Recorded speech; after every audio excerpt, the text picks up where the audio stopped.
Hello, नमस्कार, जय हिंद, वंदे मातरम। दोस्तों, स्वागत है आप सभी का आपके अपने यूट्यूब परिवार राजस्थान क्लासेस पर। आइए दोस्तों, शुरुआत करते हैं आज साइंस की। सामान्य विज्ञान का सुपर टेस्ट होगा, ये सुपर टेस्ट होगा सामान्य विज्ञान का। क्या होगा? सुपर। और दोस्तों, आप सभी से निवेदन रहेगा, क्लास के अंत तक बने रहिएगा, बस क्लास के अंत तक बने रहना है। सुपर टेस्ट होगा। बारूद का आविष्कार किसने किया था? जल्दी से बता दीजिएगा। सबसे पहला क्वेश्चन, बारूद का आविष्कार किसने किया था? रोजर बेकर ने किया था। हाँ सर, बिल्कुल ए ऑप्शन को लॉक कर दें। पहला सही हुआ क्या? चले तो नेक्स्ट दूसरा आपकी स्क्रीन पर है। दोस्तों, क्लास के अंत तक बने रहना, मैं सुपर करने वाला हूं, एडवांस नहीं बता रहा। आपको ये देखना आपके कितने प्रश्न सही होते हैं। एक क्वेश्चन कंप्लीट हो गया। जेट इंजन का आविष्कार किसने किया था? दोस्तों, जेट इंजन का आविष्कार किसने किया था? कार्ल्स बेंज ने नहीं किया, माइकल फेराडे नहीं किया, थॉमस शेबरी भी नहीं किया, सर फ्रैंक व्हीटल ने किया। डी ऑप्शन लॉक हो जाएगा। किसका? जेट इंजन का। अच्छा, सौर बैटरी में प्रयुक्त पदार्थ में कौन सा होता है? सौर बैटरी में प्रयुक्त जो पदार्थ होता है वो कौन सा होता है? दोस्तों, ये बताना है आपको। वेरी वेरी इंपॉर्टेंट क्वेश्चन है, जल्दी से। टिन होता है, सिलिकॉन, थीलियम या फिर सीजियम। तो यहाँ पे आपका राइट आंसर होगा सिलिकॉन। दोस्तों, क्या हो जाएगा? सिलिकॉन हो जाएगा। ठीक है, ओके सर, ध्यान रखना है कि हाँ जी, ध्यान ही तो रखना है। टीके का आविष्कार किसने किया? दोस्तों, टीका जो है, इस टीके का आविष्कार किसने किया था? एडवर्ड जेनर ने, जेम्स सिम्पसन ने, क्रिस्टियन बर्नार्ड ने या अलेक्जेंडर फ्लेमिंग ने? आसान सा क्वेश्चन। टीके का आविष्कार किसने किया था? बिल्कुल आसान, एडवर्ड जेनर ने किया था टीके का आविष्कार। ठीक है। अच्छा, अगला क्वेश्चन आता है नंबर 5। स्फटिक निम्नलिखित में से किसका क्रिस्टलीय रूप है? स्फटिक जो होता है, ये निम्नलिखित में से किसका जो है क्रिस्टलीय रूप होता है? दोस्तों, कांच का नहीं होता, एल्यूमिनियम का भी नहीं होता, चूने पत्थर का भी नहीं, सिलिका का हो जाएगा। दोस्तों, किसका हो जाएगा? सिलिका का हो जाएगा। स्फटिक निम्न में से किसका क्रिस्टलीय रूप है? सिलिका का है। टेलीफोन का आविष्कार किसने किया था? ये ही तो बताना है। अलेक्जेंडर ग्राहम बेल ने, जी मार्कोनी ने, थॉमस बेरो ने, जे एल बेयर्ड ने। तो दोस्तों, टेलीफोन की बात करें जब जब हम जाएंगे ग्राहम बेल के साथ, ए ऑप्शन लॉक हो जाएगा। आसान सा क्वेश्चन है। अगला क्वेश्चन आपकी स्क्रीन पर है। पेनिसिलिन का आविष्कार किसने किया था? दोस्तों, ये बता दीजिएगा। राइट आंसर एडवर्ड जेनर होगा। जेनर के बारे में अपन बात कर चुके हैं। जेम्स सिम्पसन होगा, क्रिस्टियन बर्नार्ड होगा या फिर जो है फ्लेमिंग होगा। तो दोस्तों, अपन जो है किसके बारे में बात कर चुके हैं अभी अभी? बोले सर, जेनर के बारे में बात कर चुके हैं, जिसने टीके का आविष्कार किया। चलो, तो पेनिसिलिन का आविष्कार फ्लेमिंग ने किया था। दोस्तों, किसने किया था? अलेक्जेंडर फ्लेमिंग ने किया था। नेक्स्ट क्वेश्चन नंबर 8 की नासा के नासा जो है किससे संबंधित मिशन का नाम जूनो है? नासा के किससे संबंधित मिशन का नाम जो है जूनो है? जूनो जो है ना दोस्तों, ये कौन से मिशन से संबंधित है? मंगल, शनि, बृहस्पति या फिर जो है इनमें से कोई नहीं? तो बृहस्पति हो जाएगा दोस्तों राइट आंसर। ओके, चलिए सी ऑप्शन लॉक हो जाएगा। देखिए दोस्तों, अगला क्वेश्चन है, अंतरिक्ष एवं संबंधित विज्ञानों में अनुसंधान के लिए प्रमुख राष्ट्रीय केंद्र, जिसे भौतिक अनुसंधान प्रयोगशाला कहते हैं, ये अपने भारत में कहाँ पर स्थित है? देहरादून में है, अहमदाबाद में, बेंगलुरु में या फिर पुणे में? तो दोस्तों, ये जो है ना, ये अहमदाबाद। ठीक है, कहाँ पे? बी ऑप्शन लॉक हो जाएगा, अहमदाबाद में। अंतरिक्ष एवं संबंधित विज्ञानों में अनुसंधान के लिए प्रमुख राष्ट्रीय केंद्र, जिसे भौतिक अनुसंधान प्रयोगशाला कहते हैं, अहमदाबाद हो जाएगा। ओके, अगला क्वेश्चन है, आलेख, पाठ, ध्वनि, वीडियो व सजीवन के संयोजन में सूचना को कहा जाता है? क्या कहा जाता है? आलेख, पाठ, ध्वनि, वीडियो व सजीवन के संयोजन में सूचना को कहा जाता है? बहुमीडिया कहा जाता है। दोस्तों, क्या बहुमीडिया कहा जाता है? राइट आंसर जाएगा डी ऑप्शन के साथ। अगला क्वेश्चन, 2003 में छोड़े गए भारत के मौसम अनुसंधान उपग्रह को क्या नाम दिया गया था? 2003 में छोड़ा गया था वो, और भारत के मौसम अनुसंधान उपग्रह को क्या नाम दिया गया? तो दोस्तों, कल्पना। क्या कल्पना जो है फर्स्ट नाम दिया गया था? ये इंपॉर्टेंट क्वेश्चन है, ध्यान रखना। ए ऑप्शन के साथ जाएगा राइट आंसर। उड़ान अभिलेखी का तकनीकी नाम क्या था? दोस्तों, उड़ान अभिलेखी का तकनीकी नाम जो था, अंधा बक्सा था, काला बक्सा था या गहरा बक्सा था या ऊंचाई तापमापी यंत्र था? उड़ान अभिलेखी का तकनीकी जो नक्शा था ना दोस्तों, काला बक्सा था। क्या था? काला बक्सा। तो इम्पोर्टेंट क्वेश्चन है भैया, ध्यान रखना, मोस्ट इम्पोर्टेंट क्वेश्चन है। अगला क्वेश्चन है दोस्तों, भारत के ऐसे प्रथम राष्ट्रपति कौन थे? ये क्वेश्चन बड़े लाजवाब है भैया जी, मैं आपको बता चुका हूँ, वेरी इंपॉर्टेंट क्वेश्चन है। जिन्होंने भारतीय वायुसेना के सुखोई फाइटर एयरक्राफ्ट में 30 मिनट की उड़ान भरी थी, ऐसे पहले राष्ट्रपति जो बने थे वो कौन बने थे? श्रीमती प्रतिभा पाटिल नहीं, के आर नारायण भी नहीं होगा, डॉक्टर शंकर लाल शर्मा भी नहीं होगा, डॉक्टर APJ अब्दुल कलाम हो जाएगा दोस्तों। राइट आंसर डी ऑप्शन के साथ जाएगा। और इन्हें हम स्मरण करते हैं, विद्यार्थी जीवन से इन्हें हम लेते हैं। तो भैया हमारे तो आइडियल है, आपके क्या है? चलिए आगे बढ़ते हैं, अगले क्वेश्चन को देखते हैं। अगला क्वेश्चन है, आधुनिक पनडुब्बियों में निम्नलिखित में से कौन सा ईंधन प्रयोग किया जाता है? आधुनिक पनडुब्बियों में निम्न में से कौन सा ईंधन प्रयोग किया जाता है? पेट्रोल, नाभिकीय ईंधन या डीजल या कोयला? तो दोस्तों ये तो आसान है, नाभिकीय ईंधन हो जाएगा। पनडुब्बियों में नाभिकीय ईंधन का प्रयोग किया जाता है। नंबर 325, मतलब आज का 15वां क्वेश्चन आपकी स्क्रीन पे। 15 क्वेश्चन 6 मिनट हुए। भारत के चंद्र मिशन को क्या नाम दिया गया? चंद्र मिशन को क्या नाम दिया गया? तो दोस्तों ये तो आसान है, चंद्रयान 2 नहीं, चंद्रयान 1 नाम दिया गया। क्या नाम दिया गया? ए ऑप्शन लॉक करेंगे सारे भाई बहन। गैल्वेनाइज्ड लोहा बनाने के लिए लोहे पर किसका लेप किया जाता है दोस्तों, ये बता देना है। गैल्वेनाइज्ड लोहा बनाने के लिए लोहे पर किसका लेप किया जाता है? प्यारे दोस्तों राइट आंसर जो जाएगा वो जिंक के साथ जाएगा। किसके साथ जाएगा? जिंक के साथ जाएगा। मोस्ट इंपोर्टेंट क्वेश्चन है, ठीक है। ओके सर, ध्यान रखना। अगला क्वेश्चन आपके स्क्रीन पे, प्रकाश वर्ष निम्नलिखित में से किसका मात्रक होता है? दोस्तों प्रकाश वर्ष जो है ना किसका मात्रक होता है? आपने कहा सर प्रकाश की तीव्रता, नहीं साहब, प्रकाश वर्ष दोस्तों दूरी हो जाएगा। किसकी? खगोलीय दूरी, ठीक है। चलिए बी ऑप्शन लॉक हो जाएगा, ठीक है। ये सारी PDF वगैरह मिलेगी आपको, लेकिन थोड़ा सा समय है दोस्तों। क्लास दूं या वेबसाइट पर काम करूं या कोई पर्सनल अभी फंसा हुआ है, तो देखिए बहुत सारे काम होते हैं, लेकिन करे भी तो क्या। मैं भी चाहता हूं कि आपके लिए बिल्कुल पूरा का पूरा टाइम आप ही को दूं, लेकिन मेरी खुद की पर्सनल भी तो स्टडी करनी पड़ती है, बट वो भी नहीं हो पा रही है फिलहाल तो। चलिए, तो 329 है, सेकंड के लोकक की काल अवधि क्या है दोस्तों? सेकंड के लोकक की काल अवधि जो है आपका हो जाएगा 2 सेकंड। कितना हो जाएगा? 2 सेकंड हो जाएगा। चलिए अगला क्वेश्चन है, परमाणु शक्ति संयंत्र किस सिद्धांत पर काम करता है? परमाणु शक्ति संयंत्र किस सिद्धांत पर काम करता है दोस्तों? ये आसान है, ये करता है अपने तापीय दहन नहीं होगा, संलयन भी नहीं होगा, विखंडन हो जाएगा दोस्तों। क्या हो जाएगा? विखंडन हो जाएगा। बिल्कुल आसान सा क्वेश्चन है, बी ऑप्शन। प्रकाश वर्ष किसका एकक है दोस्तों? प्रकाश वर्ष जो है ये किसका एकक है? दूरी, समय या फिर मात्रक है, हम एक ही बात है, ठीक है।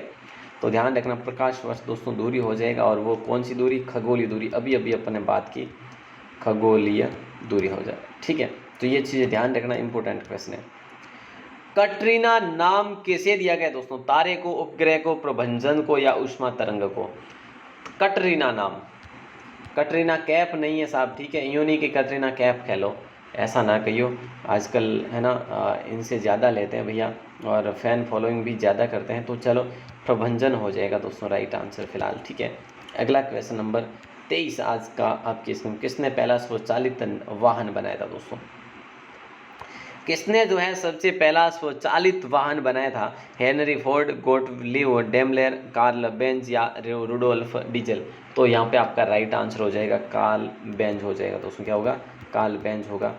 23 क्वेश्चन हो गए अपने कंप्लीट। अगला क्वेश्चन आपकी स्क्रीन पे, जल विद्युत पावर स्टेशन में ऊर्जा का परम स्रोत क्या है? जल विद्युत पावर स्टेशन में ऊर्जा का जो परम स्रोत है वो क्या है? तो दोस्तों जल विद्युत पावर स्टेशन में ऊर्जा का परम स्रोत है सौर ऊर्जा। क्या है वो दोस्तों? सौर ऊर्जा है। मैं आपको सुपर फास्ट दे रहा हूँ भैया, है ना।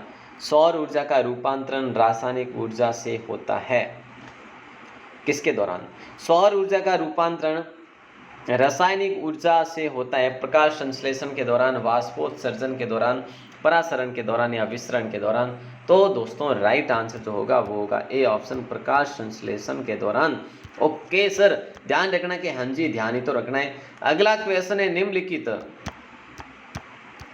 निम्नलिखित में से कौन सा पदार्थ अतिशीतित होता है, मतलब अतिशीतित द्रव है दोस्तों। इनमें से कौन सा पदार्थ जो है अतिशीतित द्रव है? तो दोस्तों ये हो जाएगा आपका कांच हो जाएगा। ठीक है, क्या कांच हो जाएगा? डी ऑप्शन लॉक हो जाएगा। आज के 26 क्वेश्चन अपन ने पढ़े हैं मात्र 10 मिनट में। अगला क्वेश्चन है शीशे के संचयन वाले सेल में किस अम्ल का प्रयोग होता है? दोस्तों आज के क्वेश्चन थोड़े से हार्ड जरूर होंगे, लेकिन हो सकता है यहाँ से क्वेश्चन बढ़े। शीशे के संचयन वाले सेल में किस अम्ल का प्रयोग होता है? तो सल्फ्यूरिक एसिड का प्रयोग होता है दोस्तों, ध्यान रखना, सी ऑप्शन। जहाजों में समय मापने के लिए प्रयुक्त उपकरण का प्रयोग किया जाता है, उस उपकरण का नाम बताना है दोस्तों। जहाजों में समय मापने के लिए प्रयुक्त उपकरण होता है वो होता है क्रोनोमीटर दोस्तों। क्या होता है? क्रोनोमीटर होता है। ठीक है, ध्यान रखना, ए ऑप्शन। जल प्रवाह को मापने की यूनिट क्या होती है दोस्तों? जल प्रवाह को मापने की यूनिट जो होती है वो क्या होती है? ओ मीटर, मिली क्यूरी या क्यूसेक या माइक्रो महो। तो दोस्तों जल प्रवाह को मापने की यूनिट जो होती है वो क्यूसेक कहलाती है। क्या? क्यूसेक होती है, ध्यान रखना। चलिए सी ऑप्शन लॉक हो जाएगा। अगला क्वेश्चन नंबर 30वां आज का, पदार्थ की तरंगें किस प्रकार की होती है दोस्तों? पदार्थ की तरंगें जो होती है ना वो किस प्रकार की होती है, ये आपसे क्वेश्चन किया जा रहा है। तो जल्दी से बता दीजिएगा पदार्थ की जो है तरंगें किस प्रकार की होती है। आपने कहा सर ये तो दे ब्रॉगली तरंगें होती है। बिल्कुल, तो पदार्थ की तरंगें दोस्तों बी ऑप्शन होगा आपका यहाँ पे। निम्नलिखित में से भारत का वह राज्य कौन सा है जो गंधक के उत्पादन में सबसे आगे है? गंधक के उत्पादन में सबसे आगे है, तो वो राज्य अपना है तमिलनाडु दोस्तों। कौन सा है? तमिलनाडु है, ध्यान रखना, सी ऑप्शन लॉक हो जाएगा। ठीक है, ओके सर। अगला क्वेश्चन आता है, कोई भी नाव नहीं डूबेगी यदि वह पानी हटाती है अपने भार के बराबर या आयतन के बराबर या घनत्व के बराबर या पृष्ठ भाग के बराबर। कोई भी नाव नहीं डूबेगी यदि वह पानी हटाती है अपने भार के बराबर। ए ऑप्शन लॉक हो जाएगा। ठीक है, 32 नंबर क्वेश्चन कंप्लीट हो गया दोस्तों। मैं सुपर दे रहा हूँ, सुपर फास्ट दे रहा हूँ आपको। भारत की सबसे पहली इंजीनियरिंग शिक्षा संस्था कौन सी है दोस्तों? भारत की सबसे पहली इंजीनियरिंग शिक्षा संस्थान जो है ना वो है दोस्तों अपनी IIT रुड़की। कौन सी है? रुड़की हो जाएगा दोस्तों। क्या हो जाएगा? रुड़की हो जाएगा, मतलब कि राइट आंसर जाएगा बी ऑप्शन के साथ, रुड़की इंजीनियरिंग कॉलेज। किसी स्थान पर चुंबकीय याम्योत्तर और भौगोलिक याम्योत्तर के बीच कोण कैसा होता है? अक्षांश का कोण होता है या दिगंश का कोण होता है या नीति का या समक्रांति का? किसी स्थान और चुंबकीय यामोत्तर, किसी स्थान पर चुंबकीय यामोत्तर और भौगोलिक यामोत्तर के बीच जो कोण होगा समक्रांतिक होगा दोस्तों। डी ऑप्शन लॉक होगा। ठीक है सर, ध्यान रखना कि हाँ जी। लेसर का आविष्कार किसने किया था प्यारे दोस्तों? ये बताना है, लेसर का आविष्कार किसने किया था? फ्रेंड मॉरिसन ने, सर फ्रैंक हिंटल ने, या सैम क्रे ने, या TS मेमेन ने? तो दोस्तों लेसर का आविष्कार किया था TH मेमेन ने। डी ऑप्शन सही उत्तर माना जाएगा। निमज्जित वस्तु का पता लगाने के लिए किस उपकरण का प्रयोग किया जाता है? देखिए दोस्तों अच्छा क्वेश्चन है, लॉक कीजिएगा। निमज्जित वस्तु का पता लगाने के लिए किस उपकरण का प्रयोग किया जाता है? सोनार, रडार, पल्सर या फिर जो है कवासार। तो इसमें आपका राइट आंसर होगा सोनार। क्या होगा? सोनार। ठीक है, नेक्स्ट क्वेश्चन है, वह उपकरण कौन सा है जिससे समुद्रों की गहराई को मापने के लिए ध्वनि तरंगों का प्रयोग किया जाता है? तो ये भी क्वेश्चन बड़ा लाजवाब है। वह उपकरण कौन सा है जिससे समुद्रों की गहराई को मापने के लिए ध्वनि तरंगों का प्रयोग किया जाता है? इसका आंसर दोस्तों अभी मैं ना इसको इग्नोर करता हूँ। ठीक है, अभी इस क्वेश्चन को इग्नोर करता हूँ आपका, और अगला क्वेश्चन आपकी स्क्रीन पर है। अगला है कि स्थिर वैद्युत अवक्षेपित्र का प्रयोग किसे नियंत्रित करने के लिए किया जाता है दोस्तों? इसका आंसर बता दीजिएगा। स्थिर विद्युत अवक्षेपित्र का प्रयोग किसे नियंत्रण करने के लिए किया जाता है? तो वायु प्रदूषक हो जाएगा, सी ऑप्शन लॉक हो जाएगा। ठीक है, और अगला क्वेश्चन, उपग्रह संचार के लिए कौन सा विद्युत चुंबकीय विकिरण प्रयुक्त होता जाता है दोस्तों? ये बता दीजिएगा। उपग्रह संचार के लिए कौन सा विद्युत चुंबकीय विकिरण प्रयुक्त किया जाता है? तो दोस्तों यहाँ पे आपका राइट आंसर जो जाएगा सूक्ष्म तरंग के साथ जाएगा। किसके साथ? सूक्ष्म तरंग के साथ जाएगा। ठीक है, और एक क्वेश्चन अपन और पढ़ लेते हैं दोस्तों। उपकरणों को किससे घेर कर उन्हें बाह्य चुंबकीय प्रभाव से बचाया जा सकता है? उपकरणों को किससे घेर कर जो है उन्हें बाह्य चुंबकीय प्रभाव से बचाया जा सकता है? तो वो रबड़ की शील्ड होगा दोस्तों, रबड़ की शील्ड होगा। ठीक है, ना कि लोहे की, ना कि कांच की। तो फिलहाल ए ऑप्शन लॉक हो जाएगा दोस्तों। ठीक है, अब मैं आपको एक और क्वेश्चन देता हूँ दोस्तों। एक क्वेश्चन देता हूँ जिसका आंसर आपको बाहर आके कमेंट सेक्शन में देना है। ये क्वेश्चन है आज का। ऊनी कपड़े सर्दी से शरीर की रक्षा करते हैं क्योंकि ये क्या होते हैं? ऊष्मा को परावर्तित करते हैं। ये वे ऊष्मा के सुचालक होते हैं, ऊष्मा के उच्चालक होते हैं, या इनमें से कोई नहीं? तो दोस्तों इसका आंसर आपको बाहर आके कमेंट सेक्शन में बताना है। ये अपनी आज की क्लास मुझे लगता है कि भाई ये थोड़े से डिफ़िकल्ट क्वेश्चन ज़रूर थे। हो सकता है एक आध क्वेश्चन में आपको कन्फ्यूजन भी हो सकता है। ठीक है, लेकिन वो भी आप बता सकते हैं। दोस्तों मैं आपको बता चुका हूँ, साइंस की क्लास है। अगर आप 10 किताब उठाएंगे, 10 किताबों में आपको कोई क्वेश्चन के अलग अलग मिलेंगे आपको आंसर। ठीक है, मैंने पूरी कोशिश की है कि भाई मैं ऑथेंटिक तरीके से आपको बताऊँ, ऑथेंटिक बुक से बताऊँ। तो कोशिश तो पूरी है, लेकिन हो सकता है कहीं कन्फ्यूजन हो तो मुझे कमेंट करके बता सकते हैं।